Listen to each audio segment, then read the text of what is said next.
ดูก่อนท่านทั้งหลายความทุกข์เป็นความจริงประการหนึ่งที่ชีวิตทุกชีวิตจะต้องประสบบ้างไม่มากก็น้อยความทุกข์ที่กล่าวนี้มีอะไรบ้างท่านทั้งหลาย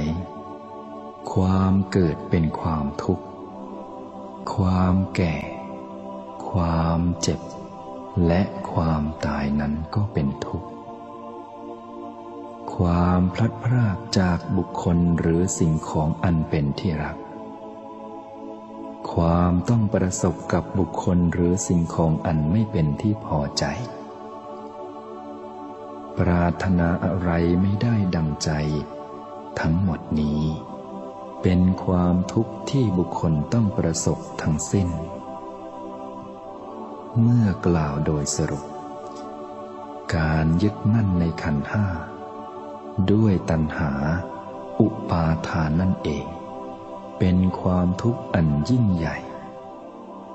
ท่านทั้งหลาย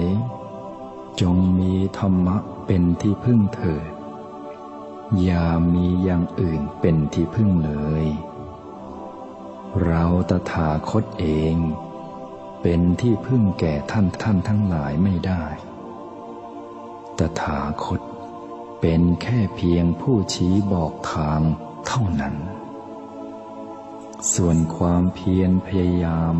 เพื่อเผาบาปอกุศลท่านทั้งหลายต้องทำเองทางมีอยู่เราชี้แล้วบอกแล้วท่านทั้งหลายต้องเดินเอง